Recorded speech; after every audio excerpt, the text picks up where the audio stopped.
Hello everyone, I'm Marina and that's Sakramel School. Almond-shaped nails become more and more popular, but it's not an easy task for most of the nail techs. Shaping almonds is harder than a square shape. If you make mistakes while shaping almonds, they won't look flawless. Watch this video till the end. I will show you how to avoid those mistakes and how to shape perfect almonds. Let's get into it.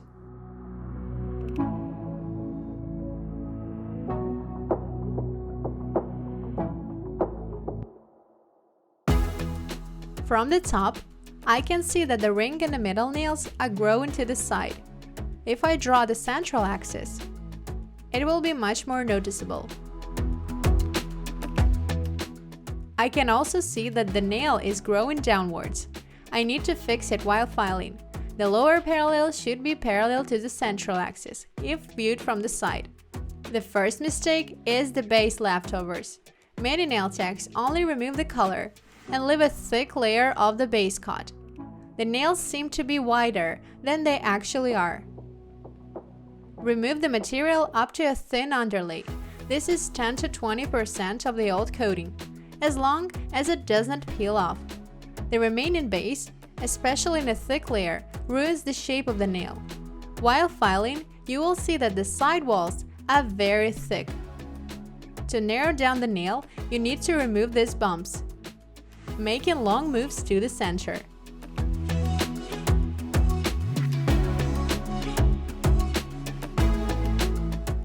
Is the nail plate growing upwards or downwards? Check the nail from the side view. If the nail isn't curved too much, then we can fix it at the filing stage. Place the file under the nail, parallel to the central axis of the finger, and make long moves. And stop when the parallel becomes straight. If the nail curves badly, take some sculpting material, such as gel or acrygel. Put it on the free edge and spread it out to create a smooth transition. Cure in the lamp. After curing, remove the tacky layer and shape the nail. Filing from the top view. Place the file onto the nail and lift up the curved tip. I'm filing the material from the tip to make it thinner. The thickness needs to be filed out from the inside with a drill bit. I'm making long moves from right to left in the forward position. Now the nail is straight and the tip is not curved, and we can continue sculpting the nails or aligning them with the base coat. The third mistake is wrong proportions. The nails should be of the same length from the cuticle to the free edge. Pinky fingers are a little shorter, thumbs and other white nails are longer. Don't rely only on the size of the nail bed or only on the size of the free edge. After all, the lengths may vary from nail to nail. And it will be another mistake if all the nails are different in length. It will be very noticeable when they are covered with color. We can't do short almonds, as there will be a dramatic narrowing. For short nails, it will be oval. Optimal nail length for almonds is 2 to 3 widths. Such proportions will look beautiful and balanced. The fourth mistake is filing. You should narrow down the tips so that they are the same on all the nails. There can be such a thing that one nail is sharp on the tip and the other is more rounded. All the nails should be the same.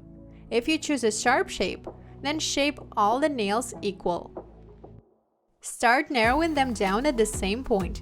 Check all the nails and find the point of the nail growth, which is the lowest. This is where we will start filing, and we will file this shape on the rest of the nails, so that they are all the same. The fifth mistake is asymmetry. All the nails should be filed symmetrical to the central axis of the finger. We find the central axis, which goes through 3 phalanges of the finger and through the center of the cuticle.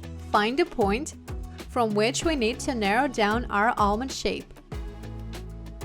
File mostly from the asymmetrical side, and just smooth it out on the other side. If the natural nail grows to the side badly, don't check it by the first phalanx, otherwise the nail will seem growing in the opposite direction. And so that it doesn't look too curved, we can follow the second phalanx. I mean that we need to correct its growth direction just a tiny bit. To check the symmetry, turn the client's hand away and put it on the elbow.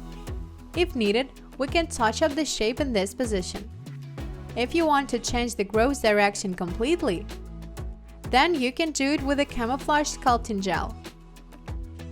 Build up the missing sidewall on the one side and send it to the lamp.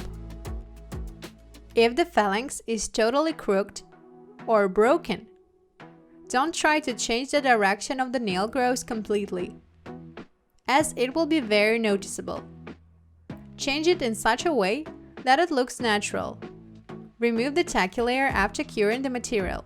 Find the central axis and shape it by the same scheme.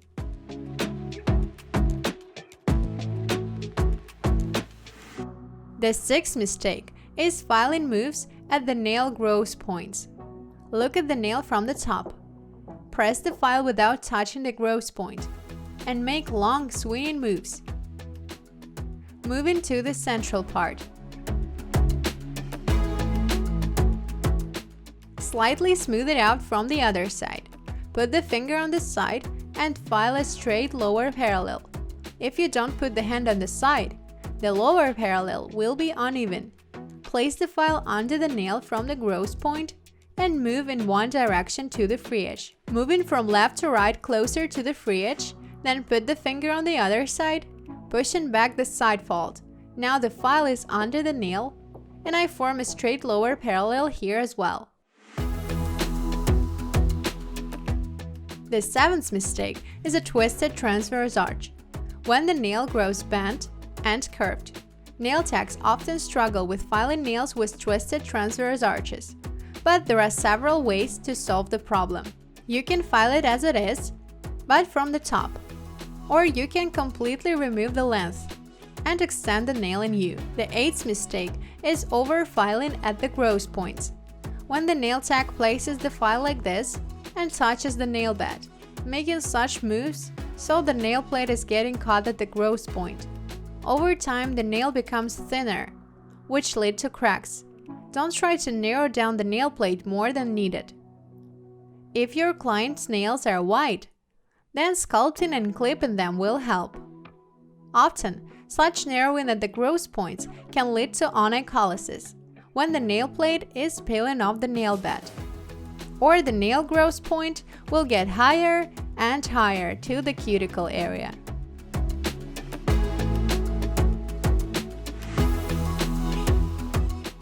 The ninth mistake is layers in the growth points.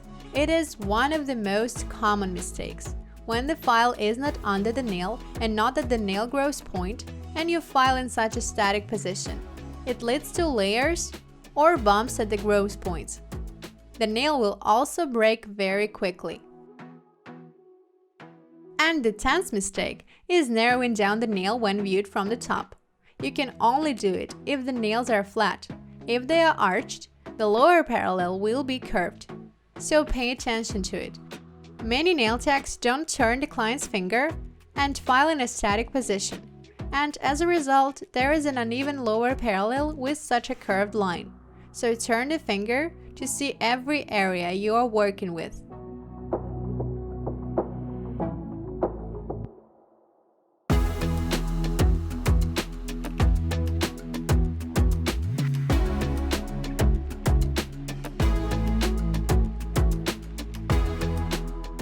Was this video helpful? Then give it a big thumbs up. Want to learn how to shape other nail forms? Then check out all my videos about nail filing and subscribe to the channel. Success in your work! Bye bye!